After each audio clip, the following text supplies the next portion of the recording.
જય હિન્દ વિદ્યાર્થી મિત્રો, સ્વાગત છે તમારું આજના વિડીયોની અંદર. અને આજે આપણે જોવાના છીએ ધોરણ 9ના વિજ્ઞાન વિષયની જે અસાઇનમેન્ટની સિરીઝ શરૂ હતી તેનું વિભાગ સીનું પ્રકરણ નંબર 3. તો શરૂ કરીએ આજના વિડીયોને. અને આજનો તમારો પહેલો પ્રશ્ન છે કે આપેલી સંજ્ઞા પરથી તત્વોના નામ જણાવો. સંજ્ઞા છે Cl, તો આપણે જાણીએ છીએ એ મુજબ એને ક્લોરીન કહેવાય. H છે એને હાઇડ્રોજન, Ar છે એને આર્ગોન, O છે એને ઓક્સિજન, B છે એને બોરોન અને Mg ને આપણે મેગ્નેશિયમ કહીએ છીએ. ત્યાર પછીનો પ્રશ્ન કે તત્વની સંજ્ઞાઓનો વિશિષ્ટ રીતે ઉપયોગ કરનાર સૌપ્રથમ વૈજ્ઞાનિક કોણ હતા? અને ડાલ્ટન દ્વારા દર્શાવાયેલ તત્વો જેવા કે કાર્બન, સલ્ફર, ગોલ્ડ અને ફોસ્ફરસની સંજ્ઞા જણાવો. તો તત્વોની સંજ્ઞાઓનો વિશિષ્ટ રીતે ઉપયોગ કરનાર સૌપ્રથમ જે વૈજ્ઞાનિક હતા એ ડાલ્ટન હતા.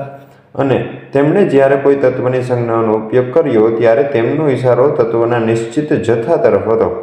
અર્થાત તત્વની સંજ્ઞા એક પરમાણુને પ્રદર્શિત કરતી હતી.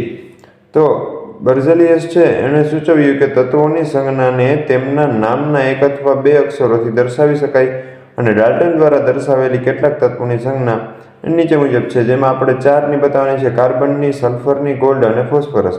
તો આ રીતની જે રચના છે એ છે કાર્બનની, બરાબર. ત્યારબાદ નીચે છે સલ્ફર, આ રીતની જે સંજ્ઞા હતી એ ફોસ્ફરસ, અને નીચે આ રીતની જે સંજ્ઞા છે ગોલ્ડ એટલે કે સોનું.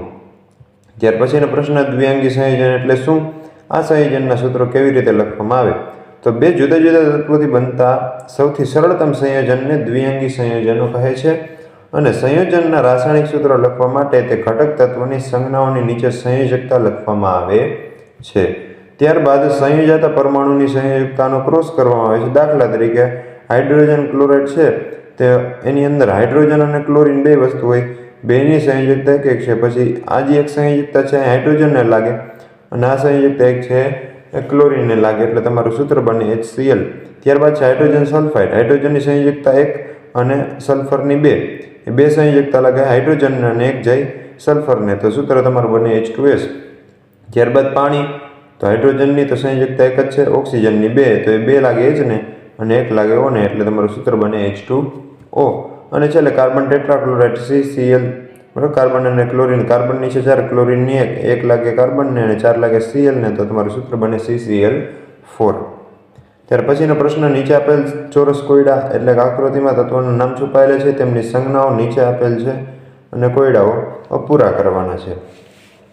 તો અહીંયા તમને જે નામ આપ્યા છે અલગ અલગ સ્પેલિંગ આપી દીધા છે. ક્રિપ્ટોન છે, ફ્લોરિન છે, નિયોન છે, રેડોન, પછી oxygen, xenon, nitrogen, helium, argon, hydrogen અને ક્લોરીન. તો આપણે જે નંબર લખ્યા એ મુજબ સંજ્ઞા પ્રમાણે નામ લખવાનું. તો પહેલો નંબર અહીંયા છે અહીંયા XE, પહેલો નંબર અહીંયા છે તો એ નામ બનશે અહીંયા ઝેનોન.